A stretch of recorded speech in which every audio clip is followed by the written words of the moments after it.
Welcome to the Snowbirds Expat Radio Podcast. I'm Gerry Scott, founder of the Snowbirds US Day Tracker and the Canada Physical Presence Tracker app. Hello, everybody. It's Gerry Scott here from the Snowbirds US Day Tracker. Today we have Debra Callicutt on our presentation, on our podcast. She's going to be talking about a lot of tax implications that snowbirds have down in the I was about to say the jungle, but we call it the desert. The desert jungle, yeah. And I have been to Scottsdale a lot of times. We just spent a lot of time at the JW Marriott Desert Bridge, and we played the Wildfire and the Palmer course, and I think the other one was the oh my gosh, but anyhow, you had two beautiful golf courses, so we know the area well. Yeah. But anyhow, Debra is one of our top partners with Snowbird US Day Tracker. And we have the privilege of having her on the show today. And a little bit about Debra's background. She has 25 years of industry experience. She deals with a lot of international clients. And and she's also working with a lot of clients that do work overseas. And she has become one of our top cross-border accountants that we love to call on for all the information that these snowbirds are dealing with. And our topic today will really be about kind of what these snowbirds are doing. Are they selling? Are they buying? Are they, how should they hold the property? So I've got a lot of questions for Debra, but I wanted to find out a little bit more, Debra, about your industry involvement, because it's very, very impressive with the organizations that you've been a part of. All right. Well, thank you, Gerry. And first, I want to thank you for all the work you're doing, helping the Canadians come over and international folks in general. I feel like so many, when they come over here and they invest, they're getting either local advice, tax advice from their local country, or tax advice here, just how they would give it to a U.S. resident. And by the time we get to them, sometimes they've spent too many days, formed the wrong entity, and your day tracker and other apps are just doing a lot to help educate. And we appreciate you. Oh, so thank you. And I should tell you, actually, we should update the bio. It's actually 33 years now. So, holy can! Where did the other 8 years go? I mean, you don't look old enough to have 33 years experience in this industry. But thank you. But yeah, so for 33 years, I have just focused on in the tax world, obviously, but within the tax world, just international tax, and that could be inbound, outbound, in high net worth individuals. Going overseas, setting up another country, non-residents investing, which we're going to focus a lot on today, keeping that non-resident status, keeping their days under the, so you don't trigger the presence rules, and, lots of questions, and we could go back and forth on, especially Arizona focus. What we see a lot, as you mentioned, is Canadians investing, either a second home, renting, combination of both in Arizona. And just some pitfalls and things to be aware of before you do that. So. I do have 10 questions, and I've given you these questions, but I'm gonna ask that one question because before we came on air, we were talking about this. Everybody's always confused around this 12-month rolling calendar for Canadians. So the average snowbird, my understanding, should not have to worry about a 12-month rolling calendar because they are retired. But what are you dealing with when you brought up that make sure that you spend less than 182 days in the United States, or you're going to run into some problems? Yeah. So now we're just looking at individuals. Yeah, not a potentially trap of a corporation doing business here, but just for the individual rules. There's just a couple of different rules to be aware of. But first of all, green card. Even if you're still in Canada, the green card, that's going to make you a resident day one. Then the next one is with your day tracker, help. They count the number of days. So, I think a lot of people are very aware of staying under 183 days. They know that. But what some people maybe don't understand is the look back rules. So even if you're, at 182 days, but if you look back and 2 prior years, take a 6, 1 prior year, take a third, add 100% of the current days, if that gets you to the 183, now if you just there's a form, an 8840, which is a closer connection. And a lot of the Canadians we know, they're very aware of that form. I think I've heard you on other podcasts say, just the health insurance, everything is up in Canada, and that's, pretty much Where you can run into a lot more compliance is, let's say, you cannot fill out the 8840 if you're here for 100 in the current year, if you're here for 183 days or more. So it's disqualified. And then what that means is you may have heard and think, well, I'm okay, and that I haven't become a resident because under the treaty with Canada and the U.S., they're aware of the treaty tiebreaker clause that say, well, I'm very comfortable, and I consulted with my advisor, and I'm very comfortable that I treaty tiebreak back to Canada. That's all well and good. The problem with that is, though, there's still a lot of compliance you've just subjected yourself to. So you have to invoke the treaty. You have to give the narrative on this Form 8833.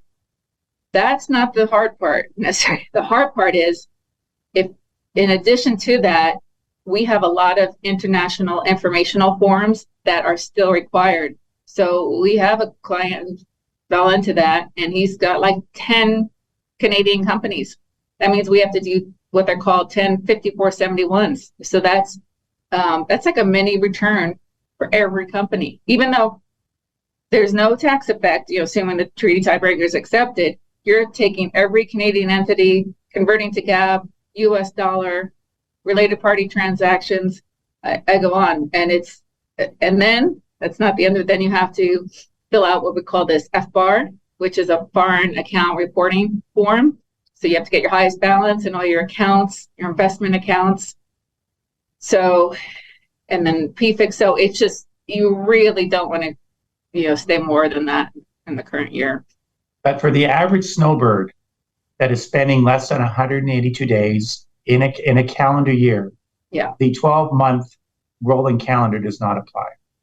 Well, we say to them, if they on that look back test, they're probably if they're coming every year, they're probably falling afoul of that look back test. But if they're at 181 days, then they just can fill out that 8840, which they don't want to forget about. Yeah.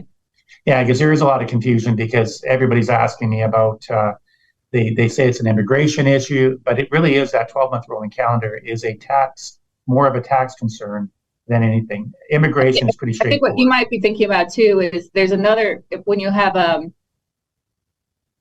a business doing business in the other country, and that gets into a whole different set of rules. But we're just talking about the individual right now. Yeah, Snowbirds, individuals, right, going individuals. Down south. Right. They're trying to get us to set up our app so that they can track 12-month rolling calendar. And we keep on telling them, listen, for the average retired snowbird, you do have the look back, and that's all you have to worry about. But just don't exceed. That could be why when they say rolling, but maybe they're saying, well, we want to know, because you do know the 2 year prior and the 1 year prior. Yes, exactly. So does your app allow them to look back? Yeah. Yes, it does. Okay. Yeah. So every day in 2021, you would add all the days, you can see it, and it's a 1/6 carried forward, and then 2022 is 1/3 carried forward, and of course the current year is a full day that they can determine. So yeah. Anyhow, we'll I don't know if we're confusing people or if we're helping them some days, but anyhow. So I think you're helping them, and I think you're just doing a lot. And I've heard you on just before this podcast, another investor up in Canada who doesn't understand the complications of putting U.S. taxpayers who live and work in Canada into what we call foreign funds. And the cost, even if they get their arms around, well, you can make these elections for PFIX and it's not so bad. It's not, but there's what about the cost of compliance? How does that feed into the investment? Well, you have to fill out the 8621 as well, too. So it does become a bit of a problem. Mm-hmm. And sadly, advisors on the Canadian side, as charming and as intelligent as they are, they're just trying to gather assets. And I think there's a QEF that's filed by the fund companies to use that information for the 8621. But yeah, it's a serious problem. And like you say, a lot of times you're being called in when there's a problem and you're fixing something. Right. Well, the same thing on in the advising side, same thing for us. We're trying to fix a problem because they were given wrong. The advisors just don't understand the filing of a U.S. person living in Canada and all the filing requirements they have. And they just don't get it. They don't understand it. And just because a report is being written don't worry about it. Well, that's not true, because you're right. Compliance is expensive. Ordinary income is expensive. And at the end of the day, in a down market, it's tough for people. Yeah. So it's true. But anyhow, let's jump into these questions about real estate, because I know that's a big part of a lot of snowbirds that do come to you, are asking real estate questions. So the world has been in a crazy state. We came out of COVID.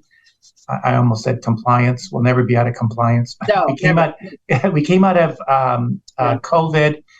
We started seeing inflation, and now we're seeing higher rates. Are Canadians still buying places down in Arizona, or what's happening? Just again, anecdotally from my perspective, looking back a couple of years, we were getting a lot of sales of property by Canadians. We sometimes, sadly enough, we don't get involved in as much on the buying end, but we get more involved in the selling. But it's anecdotally for me, I think it's been somewhat quiet. I do know that real estate's a big part of Arizona. I know there's very little inventory. It's still confusing everybody that especially the mortgage rates as high as they are, they just expected prices to come down, but the supply and demand, and the supply is just not there. There are some indications. There's some pundits that are saying, the drop in real estate's coming. Do you see? I can say one thing we've been noticing too, for Canadians that are holding properties and renting them out. And hopefully they made their 87-1 election, and we can talk about that. But the rental real estate market was really strong up until about 4 or 5 months ago. You could rent it out like that. Prices were high. There's been a building of a lot of rental properties, and now the rental market's really changing. Again, it's all anecdotally from my little perspective, my world, but it's not renting as quickly. Prices are actually coming down a bit. Not huge, but they're starting to come down. Yeah. Well, of course, that's what we're looking for, is that, rentals and housing and all these things. I mean, that's a big part of inflation that we've experienced over the last, 24 or 36 months. So if these costs are coming down, we're looking forward to it. We even say we look forward to recessions. I mean, it is a time for people to have a nice little reset and kind of get their priorities in order, and we'll move forward from there. Yeah. So what is the best way for a Canadian? So I know we talked about Maui, and I love Maui, but I also love Arizona. I love Palm Springs. I love those places. So for the average Canadian that's now retired, a snowbird who's listening to this podcast, listening to these podcasts, what is the best way for those snowbirds to own property in Arizona? I think back to an article that was written years ago that I read, and the heading was, there is no perfect structure, and that, I think that's what everyone has to come to mind, because you've got a couple of different buckets, and you can achieve the best structure in one, not the other. So you have to first probably prioritize what's your main goal and make a decision. But there's no perfect structure. I could start to say that. So again, it depends on if you're a snowbird, as you said, retired, coming down, and don't want to rent it out, you're just going to come down for a couple months a year, not a high value property, maybe you just own it personally. You're not worried about exposure to risk. You're not necessarily worried about estate tax because of the treaty. Your worldwide estate is under 10 million, those sort of things. But now you say, well, I'm worried about estate tax. Then you could say, well, there's if you have a recognized foreign corporation, you honor the structure. In general, when a foreign corporation invests in the U.S., if the owner of the foreign corp passes away, well, they own a foreign corp, so that won't necessarily trigger the estate tax. So sometimes, not so much anymore. I used to see that a bit more because people were just focused on the estate tax. Well, then what would happen was they would end up selling the property before they passed away, and they were expecting capital gains rates, one level of a tax, and that's not the structure they had. But having said all that, our corporate tax rate, federally anyway, is now 21%. So it used to be, it could have been up to 35. So that was a bigger play. And secondarily, there is another rule. If you have a foreign corporation with owning one U.S. property, if you sell that property, pay out the cash, liquidate it all in the same year, you still can, from a U.S. perspective, you can still achieve a one level of taxation. Okay. So now, but the counter to that is how long will those corporate rates, be around? Are they going to go up? That's something else to think. And then the extra compliance and what have you. So, when we see a Canadian snowbird for the first time, usually this is what's happened. They've been able to save in what we call RRSPs up here in Canada. They have their personal home paid for, and they've had a corporation, a Canadian corporation, where they've sold off their business, and now they've got all this money trapped in their corporation. And I believe what we have seen is that these Canadians try and use these corporate dollars and buying U.S. assets and put them in that corporation. What risk do they run by using that type of model? Well, it depends on, do they just buy one property or is it more? What's that? Yeah. Yeah, that's where the issue is. I think initially they make the error of buying one. Right. So or being okay with just one, and then and see the problem is, if you with this corporation and getting that anytime you go into a corporate structure, you're always worried about that second level of tax. And the U.S. has these rules for foreign corp. If you shut it down, liquidate it out, in order to get out of the second level of tax, you have to open up the statute for 6 years, and you have to agree that those funds never get reinvested in the U.S. the next 3 years. And so okay. Yeah. So really, I mean, once again, there is no solution. There's not that one one. Yeah, there's no magic bullet. Yeah, you've got to just look at your situation, the value of your state, your value of the U.S. asset, your intention when you plan to sell it, and all that.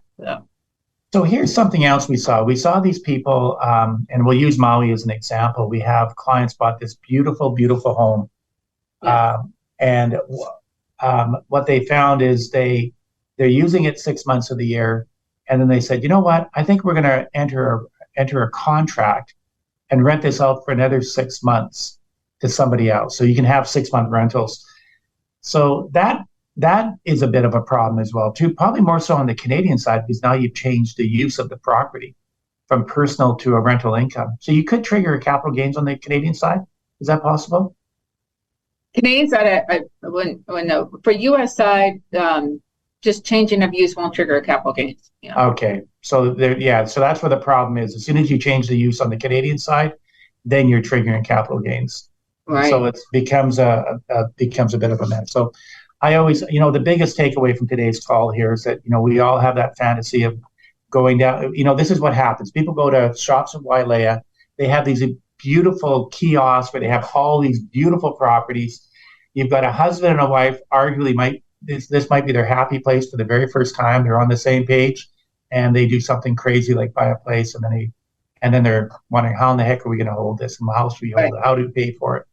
So I caution people that you need to give Debra a call as soon as you can, because when you fix these things, it gets expensive. Yeah. So the other question I have is, and I guess we did ask this question, you did mention this, is that a lot of Canadians were selling during COVID and higher interest rates. Yeah. So explain the sell. Let's say, for example, I've got $1 million place. I paid $500,000 for it in 2008. I paid $500,000 for it. It's now worth $1 million change.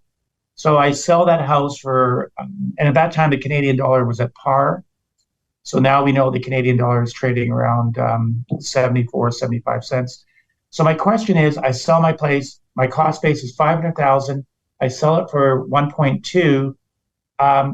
What taxes am I paying, and what money is going to be withheld on that property? Right. So first, you've got the FIRPTA, we call it. So when a foreign person sells their home in the U.S., they have FIRPTA, which is the withholding tax, because the U.S. government doesn't trust the foreign seller to pay their tax. So like, you know what, we're just going to grab it off the top and we'll worry about the actual tax and get your refund a year later.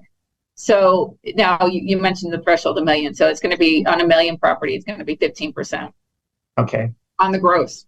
Okay. Now, if it's 300,000 or less, and the person can sign an affidavit that qualifies under all the tests of a personal residence, that will be exempt from withholding. Now, exempt from withholding doesn't mean you're exempt from filing a return.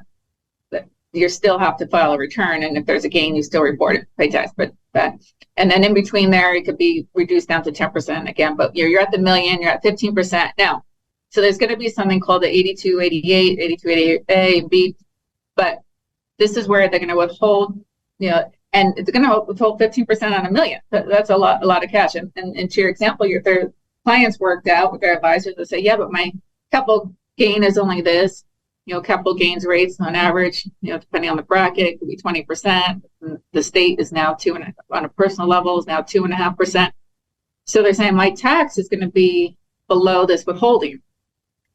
So you have this window at closing. The escrow company is going to withhold that 15%, and then you have this window to apply to the IRS to say, hey, my actual liability is this. Can you reduce that withholding?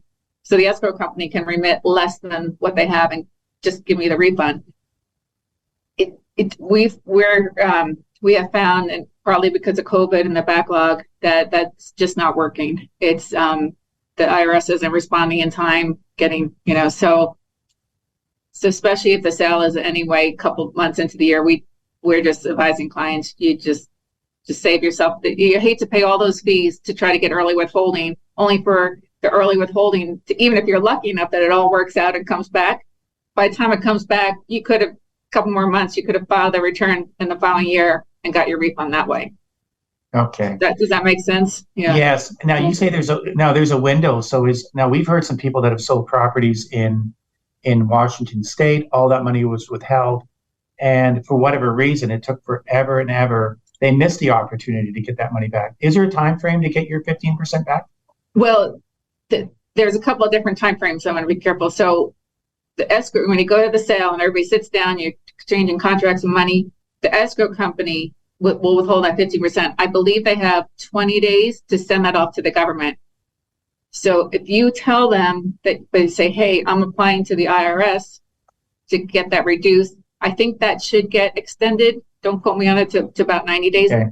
Problem is, in some escrow companies, because you got to remember here this too, that withholding liability is on the U.S. person, right? So they're very nervous to give you back any refund. So even though if you say to them, hey, I'm going to apply for an early refund, I believe you have an extra, say, 70 days to hold on to that money. I know it says 20 days, but I think you have some more time to wait till the IRS approves the reduced refund.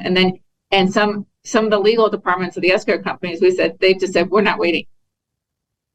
Now, some of them have been kind enough to wait, but the IRS still hasn't come back. So it's not saying it can't be done, but it's and maybe COVID has thrown a wrench in everything, but for all the fees and the hassle, sometimes they can just wait. They are going to get their money back. I always say, because the next year you're going to file that return. Here's my actual liability. Here's what was withheld.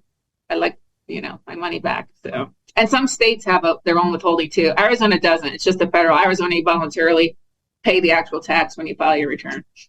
But the bottom line is people will get their money back. You haven't heard stories where people just ignored it and didn't file the tax return and didn't get the money back, but they do get it back.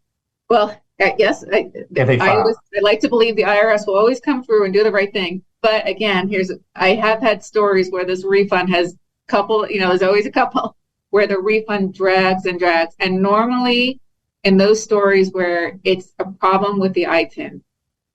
Okay. So if they don't have an ITIN, when you go to that closing and withholding, you submit that W-7 at the same time. You try to get that ITIN right away, because the big problem is you've got to get that withholding matched up with that ITIN. If your ITIN gets rejected, you didn't give them the right certified accepting agent copy or something, Now this is where it could be a long time because you've got the money out there, no ITIN, and you file the return and they've got to match it up. Yeah. As long as it may take in the few cases that it does go awry, I mean, you just have to stick with it. And we eventually can get to a taxpayer advocate, talk to someone, get them copies of the canceled check, get it all matched up. But I don't know if you've had clients come to you where they've been in a 2-year refund waiting on have you seen that? Yeah. We have seen a lot of things that, and a lot of this confusion. So the bottom line is that when a Canadian buys a home in the United States, they have to have an ITIN number. They have to have it. They should have. So you're saying, I was saying selling, not buying. No, but here's the thing. But if you buy a home, it's probably in your best interest to have an ITIN number. It is, but you just can't say. You just can't say, "Oh, I want an ITIN. Give me one." You have to have a reason. And when you buy a house, if you buy the house to rent it out, well, now you can file a first-year return. You attach a 87-1 election to treat the rental as effectively trader-connected income, so you can get the deductions, depreciation, and you can attach a W-7 and apply for the ITIN. So that's a valid reason, because one of the valid reasons to get an ITIN is you have to file a return. If you just buy the house and you say to the IRS, "Hey, someday I'm going to sell it. I'd like an ITIN now." You can't get it. Can't get it. Okay. Now we know that there is Canadians selling the properties, and as these Canadians are aging, and maybe their kids aren't going to be enjoying it, but there are some families that do want to roll that asset over to the next generation. What is the best strategy for them? Is it going to be an outright sale, or what is the transferring of it? Yeah, you got to be careful, because we have, if you own, if it's not in a partnership or something, if you just own the asset directly and you want to gift it, a non-resident, you've got gift issues, reporting issues. So normally in those cases that we've seen that, it's just been an outright sale. Yeah. Okay, an outright sale, and even acquiring the same property. Mm-hmm. Or they sell it to their children. Yeah, that's what we. And they still have to go after a fair market value and the whole works. Yeah. Okay, are we still dealing with that 15%? A 15% that's going to be withheld, and this kind of a message? Well, depending on the sales price, and all that. Yeah. Okay. Well, let me see. What else do I have for you here? I did ask a question. About kids. So the main thing that you're seeing out there is that a lot of these snowbirds are just outright selling and moving on. This is just my little world and what I've seen. Of course. I have seen in the past few years, we've seen a lot of sales. Yeah, a lot of sales. Yeah. Is that what you've seen? Yeah. Yeah. Well, we are. We're. I'm 62, so I'm still gung ho about doing everything and believing that I'm going to live to 150. And but at the same time, we're doing as much planning as we possibly can. But here's something for you. You and I had a call with a client, and are you seeing a lot of your Americans have properties in Canada that they're dealing with the vacancy tax and all these other issues? Any issues with your American clients that are buying properties in Canada? Does that create problems, or? Not again. If they're just holding they have a house in Canada. If they're renting a house in Canada, we've got to, show the rental income deductions on here. I was going to ask you though. I think it just popped up. I'm hearing this a bit more. Do all cities have this vacancy tax now? Well, we did an episode with a fellow named Steve Flynn from Anderson, and it's becoming very, very serious. Like if you have a place in Cole Harbour and it's worth $5 million, which is the waterfront down in Vancouver, you could have taxes as much as $400,000 before you get to use that place once. All kinds of issues that are coming up. I mean, in fact, in Canada, we have there is certain pockets like Whistler, Qualicum. There's certain places in Canada where foreign buyers cannot buy whatsoever. They're not allowing it. So vacancy taxes and occupancy taxes, it's crazy. It's crazy what people have to deal with. It's good to know. What about if a foreigner just buys a property in Vancouver just to rent out? Are there more hidden taxes? Well, once again, I think the first thing you got to check, Vancouver is one of those cities where there's no foreign buyers whatsoever. But once again, I always got to be careful. I'm not an accountant. Right. I'm not a realtor. But yeah, there's issues of, if you buy a place and rent out to your family or whatever, I think you're automatically, as soon as you're a foreign person, at least the way I understood from Stephen, is you're automatically being charged that tax, and you have to find a way to prove that it shouldn't be paid. There's a lot of filing requirements. I mean, from my perspective of dealing with U.S. tax and Canadian tax, it appears that U.S. tax, your structure and your system, and I don't want to use the word fair, but it is a lot more fairer compared to Canada and what we're dealing up with in Canada here. I mean, top rates are 53%. It's crazy. And then on top of it, you have GST and PST with all your other purchases. So it gets very, very expensive. So, and that's the importance of making sure that you put a good team together. And we always say this is that when we're dealing with cross-border clients that maybe Americans move up to Canada and we're dealing with inherited IRAs or IRAs, we want to make sure that we have a great U.S. accountant and people like Debra, because these people, and immigration is another thing, and making sure these Canadians are familiar with their PR status when they get moved to Canada and what they have to do to get citizenship. But yeah, it's you have to have a great team together. Debra, what else are you finding outside of real estate? What else are you working on right now for the cross-border space or anybody that's dealing with that live in multiple countries? What's the biggest thing that you're finding that's very, very confusing out there? Well, I think it's getting a bit better. See, once again, I always, for my Canadians and some other countries too, a lot of lawyers, if they go to a lawyer first before an accountant, then they will. We were very common in the U.S. to use what's called an LLC. Yes. So, sorry. And so, and I think you're familiar with this too, that Canada and some other countries, the LLC was created in the U.S. and prior to that, most of the world can get their arms around. They have a corporate structure or just a pass-through, we call a partnership.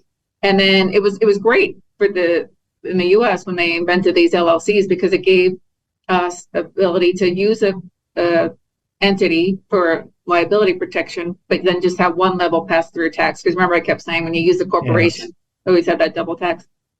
Well, Canada has looked at this and said, like some other countries, not just Canada, it said, oh, well, we think an LLC is a corporation.